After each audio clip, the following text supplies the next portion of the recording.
can, if the set allows it, I'll look at the audience before we start the play so that I can judge who I'm playing to. And of course, I will always find the one that I've got to convince, the one that doesn't want to be there.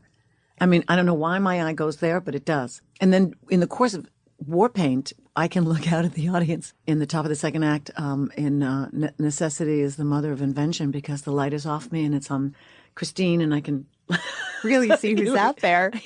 I can really see who's out there.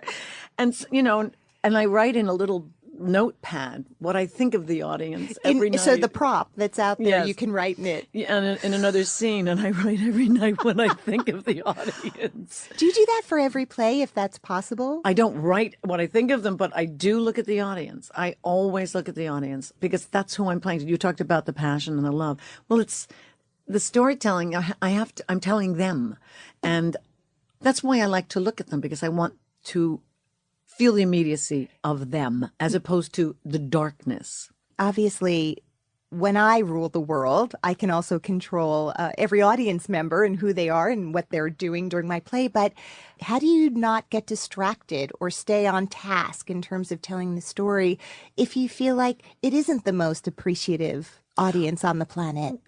I'm working with wonderful actors in this show in War Paint, and John Dossett and I work a lot together, and Doug Sills.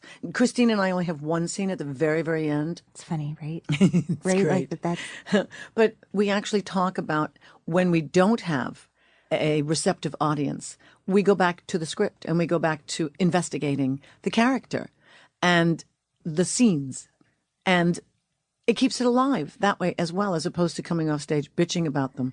We do come off stage and bitch about them, but when we're on stage, we are reinvesting in a rehearsal of the scene, which is great because things blossom, things are rethought and reinvestigated. So this year, I have had so many guests who went to Julliard, and I know that it's the 50th anniversary of Julliard.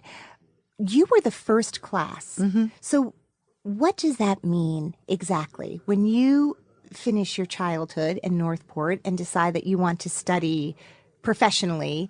What was Julliard before that? Julliard was primarily, it was the Julliard School of Music, and it had dance.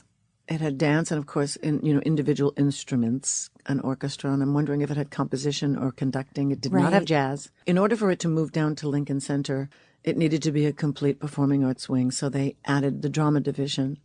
And our first year was at the old school, 122nd Street and Claremont Avenue, but it was so jammed that our classes were in the hallways and the gymnasium of the International House, which is a dormitory for international students. And Michel Saint-Denis and John Houseman created the theory that was applied to the first year, and I think maybe for 20 years, I'm not quite sure how long, that Bible of applying European and Russian techniques on American actors so that the American actor was capable of a great many different styles. Mm-hmm. And it was intense. It was unbelievably intense. And John picked 36 of the craziest people he could find that first year.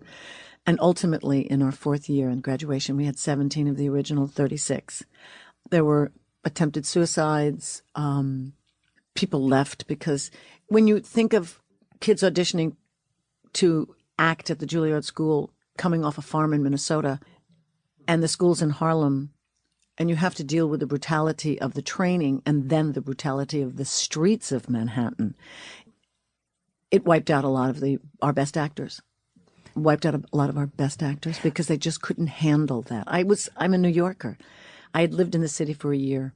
I was situated. I knew the streets, but it was very difficult. And the 70s, it was dangerous. Kathleen Quinn and I got mugged on Riverside Drive and 120th Street, and there were no streetlights, and somebody came behind Kathleen and grabbed her in the crotch, and I screamed, and he slugged me.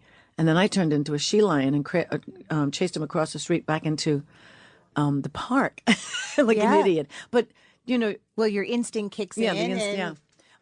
Every day I act.